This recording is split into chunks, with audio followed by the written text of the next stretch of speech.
this lesson, you'll learn how to recognize clues that tell you whether to add, subtract, multiply, or divide in everyday workplace situation. So let's begin. Every day at work, people solve simple math problems. You can count what is left in the stock room, you can split the day's tips with your crew, and everyone in the job is using arithmetic. And doing it right protects your pay and your customers' trust.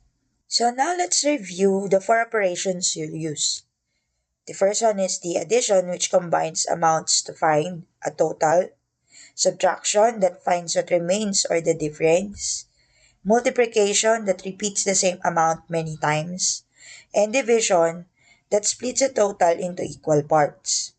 You already know how to do this operation, so today we'll only focus on something even more important: how to know which one to choose.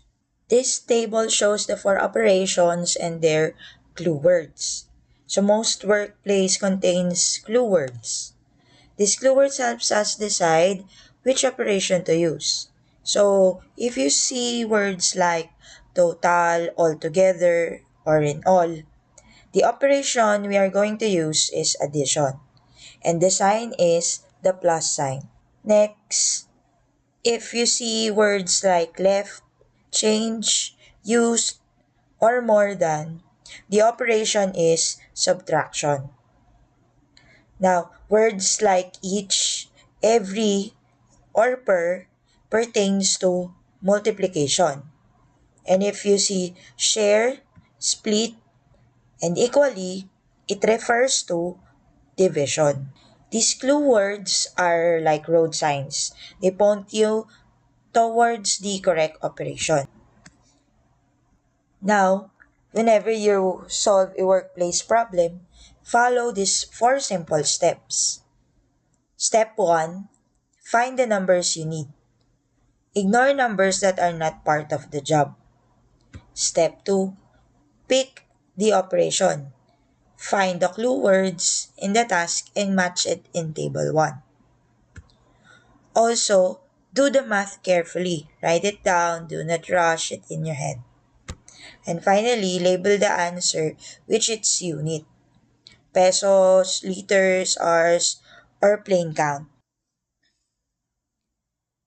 Let's visit a neighborhood sari-sari store.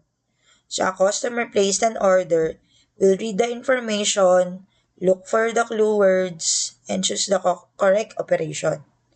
Then solve the problem step by step. Watch carefully and see if you can identify the clue before I do. So because that's exactly how math is used in real workplaces every single day.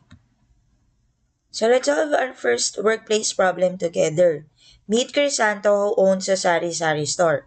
A customer buy 4 cans of sardines and each can costs 26 pesos. Before solving anything, let's follow our 4-step method. Step 1, find the important numbers. So the numbers are 4 cans and 26 pesos. Now, here comes the most important part. Which operation should we use? Look carefully at the sentence, and the clue word is each. So the same price happened 4 times. So therefore, we use multiplication. Now, to finally solve the problem, let's multiply 4 and 6. So 4 times 26 is equal to 104. Finally, don't forget the unit. So the answer is 104 pesos. Now let's visit the same store, but this time the problem is completely different. Crisanto's 3 helpers earned 330 pesos in delivery tips. So, they decide to share the money equally. So, did you notice the clue words? So, the clue words are share equally. Now, the operation we're going to use is division.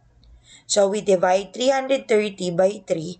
So, that is equal to 110 peso each. Even though this problem uses money just like the previous example, the clue word changed. And because the clue changed, the operation changed too. That's why we always read the question carefully before solving.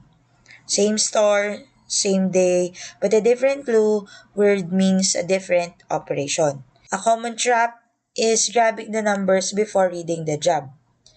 Now, you see 50 and 20 and start multiplying. When the task asks what was left. So it's completely normal to mix this up if you are a little out of practice. And then you have to pause, find the clue, and then pick the operation. So we've learned several important ideas. Now before moving to our practice questions, let's quickly review everything together. So let's review what we have learned so far. Always begin by reading the entire problem and then find the important words. Then identify the clue words. Choose the correct mathematical operation and then solve carefully and write the correct unit. The simple steps help you solve workplace problems accurately.